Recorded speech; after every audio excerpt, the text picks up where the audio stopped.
ثابت شدہ ہو. یہ اس کی تحقیق ضرور کر لیں اس سے پہلے کہ آپ جب دعائیں کریں. اب آئیے دعاؤں کے تعلق سے کچھ فضیلتیں، کچھ کلیریفیکیشنز، کچھ آداب اس کے سکھا دیتا ہوں کیسی دعائیں کریں اور کون سے اوقات میں دعائیں جلدی قبول ہوتی ہے. اور خاص بات، دعائیں کس کی قبول نہیں ہوتی ہے. پہلے اس عنوان کا نام یہی ہم نے رکھا تھا، دعائیں کیوں قبول نہیں ہوتی. پھر پہلے میں نے کہا بہت چھوٹا عنوان ہو جائے گا، ذرا وسعت لاتے ہیں، دعا مومن کا ہتھیار. تو انشاءاللہ یہ عنوان آئے گا. بہت سے لوگ دعا قبول نہیں ہوتی، کہاں سے ہوں گی دعائیں کے شرائط میں تو اترو، پہلے کنڈیشن تو لاگو کرو. ٹھیک ہے، تو آئیے دعا کی فضیلت کیا ہے. میں نے کچھ تو باتیں رکھی اور رکھ دیتا ہوں. دعا آپ صلی اللہ علیہ وسلم فرمایا عبادت ہے، جامع ترمذی کی روایت. اسی طرح اللہ سے دعا مانگنے والا جو ہے بڑی عظمت والا عمل ہے. اللہ سے دعا مانگنا عظمت والا عمل ہے. ترمذی کی روایت ہے، آپ صلی اللہ علیہ وسلم فرمایا کہ دعا سے زیادہ عظمت والا کوئی عمل اللہ کے نزدیک نہیں ہے. دعا کرنا بہت عظمت والا عمل ہے اور اس سے زیادہ عظمت والا اللہ کے نزدیک کوئی عمل نہیں. اسی طرح دعا تقدیر بدل سکتی ہے. آپ صلی اللہ علیہ وسلم نے فرمایا، یہ بھی جامع ترمذی کی روایت، آپ نے فرمایا اگر کوئی چیز تقدیر کو بدل سکتی ہے تو وہ دعا ہے. کتنی افضل چیز ہے نا دعا. سب کر سکتے ہیں ہم اور سب کی قبول بھی ہوتی ہے، تو دعا ہے. اسی طرح دعا نازل شدہ اور غیر نازل شدہ تمام آفت اور بلاؤں کا حل ہے. آپ صلی اللہ علیہ وسلم فرماتے ہیں، یہ جامع ترمذی کی روایت، آپ نے فرمایا اور کہا جو ہے دعا نازل شدہ آفات اور جو ابھی نازل نہیں ہوئی سب کے لیے نفع بخش ہے. لہٰذا اے اللہ کے بندو دعا ضرور کرو. مطلب جو بلائیں تم پر نہیں آئی اور جو بلائیں آئی ہوئی ہیں دونوں کو ٹالنے کا حل راستہ کیا ہے؟ دعا کرو. یہ نہیں کہا کہ اے امت مسلمہ کے ولیوں تم دعا کرو، سب سے کہا نا. اگر خاص ہوتی دعا کہ اللہ گناہ گار کی نہیں سنتا تو کہتے نا کہ اے امت مسلمہ کے نیک لوگو تم دعا کرو، اس لیے کہ جو بلا اتری ہے اور جو اترنے والی ہے وہ اسے ٹل جاتی ہے. نہیں کہا نا، تم سب دعا کرو. ٹھیک ہے، ہم سب سے کہا. اسی طرح دعا کرنے والے کو اللہ کبھی محروم نہیں رکھتے. دعا کے لیے ہاتھ اٹھانا یہ مسنون ہے، سنت طریقہ یاد رکھیے. آپ ہاتھ اٹھانا چاہیے دعا کے لیے، لیکن ہاتھ بہت لمبے لمبے نہیں پھیلانا، سوائے اس کے کہ آپ صلی اللہ علیہ وسلم عموماً جب ہاتھ اٹھاتے تو ہاتھ نزدیک ہوتے، ملے ہوئے ہوتے. حدیث میں آتا ہے ہاتھ ملے ہوئے ہوتے.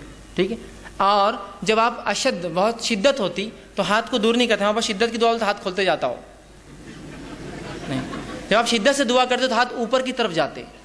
جتنی شدت ہوتی دعا ہوتی کہ بدر میں آپ نے ہاتھ اتنے اوپر کیے تھے کہ آپ کے بغل نظر آ رہے تھے، اور بارش نماز استسقاء میں آپ اتنے اوپر ہاتھ کرتے اور الٹے کرتے کہ آپ کا بغل نظر آتا. تو دعا کی شدت جتنی زیادہ ہوں گی آپ ہاتھ اتنے اوپر اٹھائیں گے اللہ کی طرف، اوپر کی طرف. یہ عاجزی کی علامت ہے. اور ظاہر سی بات ہے بندہ ہاتھ اٹھا رہا ہے مطلب کچھ مانگ رہا ہے، ایک بھکاری کی حیثیت سے کھڑا ہے. ٹھیک ہے، عاجزی کی علامت ہے. میں یہ بھی نہیں کہوں گا کہ ہاتھ کھلے رکھنے دعا نیچے گر جاتی، ایسا نہیں ہے. یہ سب اللہ کا غائب کا معاملہ ہے. لیکن ہاتھ ملانا چاہیے اور ہاتھوں کو آپ اس کی شدت کے اعتبار سے کیجئے، اور قبلے رخ ہونا بھی یہ سنت ہے، یاد رکھ. ٹھیک ہے، تو آپ صلی اللہ علیہ وسلم فرمایا دعا کے لیے ہاتھ اٹھانا مسنون ہے. اور دعا جب کرتا ہے بندہ محروم. ابن ماجہ کی روایت آپ نے فرمایا اور کہا تمہارا رب بڑا حیا کرنے والا ہے اور بڑا سخی ہے، بہت دینے والا ہے. اس کو ایک تو شرم بہت آتی اور بہت سخی ہے، بہت دینے والا ہے. تو لہٰذا جب بندہ اس کے حضور میں ہاتھ اٹھاتا ہے تو اللہ کو شرم آتی ہے، میں کیسے نہیں دوں گا اس کو. ایک بے حیا مطلب بہت حیا آتی ہے اس کو کہ کوئی اس کے در پر آئے مانگے اور وہ خالی ہاتھ چھوڑے. تو اللہ کے رسول نے جب بندہ ہاتھ اٹھاتا ہے تو اللہ بڑا حیا دار ہے، بڑا سخی دینے والا ہے. تو اس کو شرم آتی ہے، حیا آتی ہے کہ اس بندے نے جس نے ہاتھ اٹھایا اس کو خالی کیسے جانے دے. تو کچھ نہ کچھ ضرور ڈالتا ہے آپ کی جھولی میں، یاد رکھیے. یا تو چیز کے بدلے چیز، دعا کے بدلے، اس کے بدلے آخرت میں ثواب، یا اس کے بدلے ایک مصیبت ٹالتا ہے، اس لیے کہ اس کو حیا آتی ہے آپ کو لوٹانے کے اندر. ٹھیک ہے، تو ہاتھ اٹھانا ہمارا سنت ہے اور اللہ دعا. اسی طرح جو ہے دعا کے تعلق سے بات آتی ہے، اس کے کچھ آداب ہیں، ان آداب کا بھی لحاظ رکھیں. ان آداب کا ہم لحاظ نہیں رکھیں گے تو ہو سکتا ہے دعا جو آپ کہتے ہیں قبول نہیں ہو رہی ہے، ہم کو لگ رہا ہے اس کا ہو سکتا ہے. آئیے سنیے دعا مانگنے کے لیے جو ادب رکھنا ہے. جامع ترمذی کی روایت ہے، ایک شخص آیا، 2 رکعت نماز پڑھی، نماز کے بعد اس نے دعا کی اے اللہ میری مغفرت کر، مجھ پر رحم کر، اور اس کے بعد چلا گیا. آپ نے کہا اس کی قبول نہیں ہوئی. صحابہ نے کہا اس کی قبول نہیں کیوں؟ تو آپ نے فرمایا جب دعا کرو تو سب سے پہلے اللہ کی حمد و ثنا کرو، تعریف بڑائی بیان کیجیے اللہ کی. سورہ فاتحہ ہے، سورہ اخلاص ہے، اللہ کی حمد و ثنا. اس کے بعد مجھ پر درود بھیجو اور اس کے بعد اپنی حاجت رکھو. تو دوسرے صحابی نے سن لیا، فوراً گئے، نماز پڑھی، اس کے بعد الحمد ثنا کی اور رسول اللہ صلی اللہ علیہ وسلم پہ درود بھیجا، اور اس کے بعد جو ہے اپنی دعا کہ اللہ کے رسول نے فرمایا اس کی قبول ہوئی. یہ ادب ہے دعا کا، یاد رکھیے. یعنی کوئی ضروری نہیں کہ آپ جلدی میں ہو، مصیبت میں ہو تو آپ سیدھے پکارے اللہ کو، لیکن جب آپ اطمینان سے دعا کر رہے ہیں تو ضرور اس ادب کا لحاظ رکھیے کہ پہلے اللہ کی حمد و ثنا، نبی اکرم صلی اللہ علیہ وسلم پر درود، اپنی حاجت اس کے بعد رکھیے، اور اس کے اندر بالخصوص اپنی مغفرت کے ساتھ شروع کیجیے. اللہ میری مغفرت، اس کے بعد میرے فلاں عمل اور فلاں عمل اور فلاں عمل. ٹھیک. اسی طرح دعا جامع ہو، کم الفاظ والی ہو اور 2 ٹوک ہو.